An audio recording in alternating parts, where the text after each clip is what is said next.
Quando a gente fala das maiores traições dos games, é impossível não lembrar do Big Smoke. Quando você joga GTA San Andreas, Smoke parece ser só aquele parceiro grandão, engraçado e meio maluco que tá sempre do lado do CJ. O cara aparece logo no começo, ajuda o CJ depois da morte da mãe dele, participa das missões da Grove Street e parece ser um dos membros mais importantes da família. Só que tem um detalhe, o jogo já estava falando que o Smoke era traíra muito antes da gente descobrir a verdade. E quando você rejoga sabendo o final, várias cenas começam a ter outro significado. Para entender isso, vamos lembrar quem era o Smoke. Olha, não sei por que isso aconteceu, mas eu te prometo que vou achar que matou tua mãe. As ruas são frias, parceiro. Que nem fala no livro. Somos abençoados e amaldiçoados. E porra de livro é esse? Tudo que faz a gente rir, também nos faz chorar. Big Smoke era membro da Grove Street e conhecia CJ e Sweet há bastante tempo. Só que Smoke tinha uma diferença importante em relação ao Sweet. Enquanto Sweet enxergava a Grove como família, Smoke enxergava aquilo como uma oportunidade de crescer. E isso aparece logo no começo. Quando Sweet e os outros discutem a situação da Grove Street, Smoke começa a defender uma ideia: entrar no tráfico de drogas. Os balas estavam ganhando dinheiro com crack e Smoke enxergava aquilo como uma oportunidade. Sweet, por outro lado, sabia que as drogas estavam destruindo o bairro. Essa diferença já mostra duas formas diferentes de enxergar a Grove Street. Para Sweet era família, para o Smoke era negócio. Que porra eles estão fazendo aqui também? Esses meios de merda. Esses intrometidos não me deixam em paz. Tô achando que eu sou o chefão, alguma coisa assim. Mas eu não falo nada pra eles. Eu sou fechada com meu mano Carl. Beleza, então. A gangue é muito importante, CJ. Tu sabe disso. Quer apresentar, parceiro? Quero, é. E tem a famosa cena do Clucking Bell. Smoke começa, 2 número 9, um número 9 grande, e vai aumentando o pedido até parecer que o maluco vai alimentar a cidade inteira. A cena é engraçada, mas combina com uma coisa importante do personagem. Smoke sempre quer mais. Mais comida, mais dinheiro, mais poder e mais status. E essa obsessão vai acabar destruindo ele. Mais tarde, em The Green Saber, CJ descobre que Smoke, Ryder, os Balas e a CRASH estavam envolvidos. E é aqui que a máscara cai. CJ está se preparando para ajudar Sweet contra os Balas, mas César chama ele e mostra uma cena que muda a história. CJ vê Smoke, vê Ryder, vê os Balas e vê o Green Saber, o mesmo carro ligado à morte da mãe dele. Nesse momento, tudo começa a fazer sentido. Smoke não estava apenas fazendo negócios pelas costas da Grove Street, ele estava ajudando justamente os caras que estavam destruindo a família dele. E essa é a parte mais interessante. Smoke não traiu simplesmente porque virou um vilão do nada. Ele traiu porque queria subir, ele queria dinheiro, queria poder, queria influência. E quando percebeu que podia conseguir tudo isso através do tráfico, dos balas e dos acordos com Tenpenny, ele escolheu esse caminho. O problema é que ele colocou a própria ambição acima de qualquer lealdade.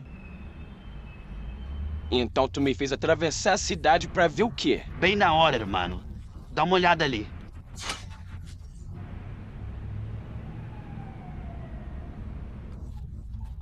Uns balas numa boca de fumo, e daí? Só olha, parceiro. Que porra é essa? Ah não, Smoke. Onde tu se meteu? Mira aquele carro. É a porra do sabre verde!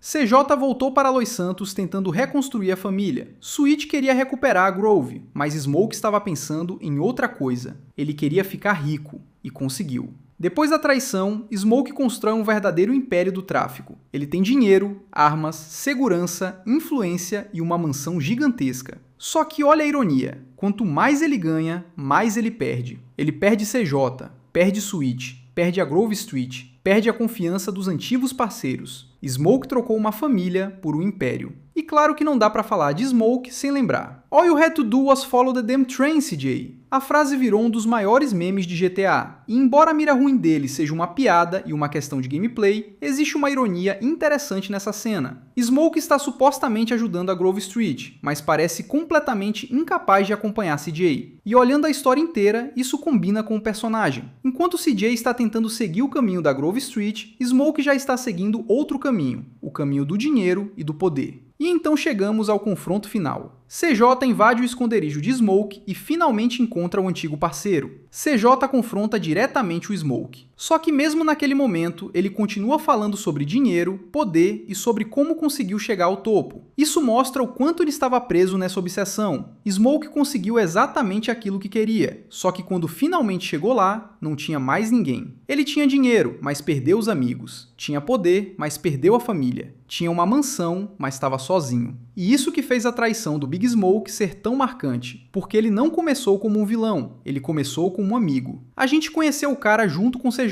riu das frases dele, fez missão com ele, e só depois percebeu que aquele parceiro estava construindo uma vida diferente pelas nossas costas. E quando você joga San Andreas novamente, percebe que o jogo já tinha dado as pistas. A obsessão por dinheiro, a defesa do tráfico, a aproximação com os balas, as conexões com Tenpenny, a história do Green Sabre, tudo estava ali. A traição não surgiu do nada, ela foi construída aos poucos. A maior mensagem do personagem talvez seja: não existe nada de errado em querer crescer na vida. O problema é quando você começa a acreditar que qualquer preço vale a pena. Smoke queria tanto chegar ao topo que esqueceu quem estava ao lado dele durante a subida. E no final, ele conseguiu ser grande, conseguiu dinheiro, conseguiu poder, conseguiu respeito, mas perdeu a única coisa que não podia comprar: a lealdade de quem considerava ele família. Big Smoke não foi destruído pela falta de dinheiro, foi destruído porque, para ele, nunca era dinheiro suficiente.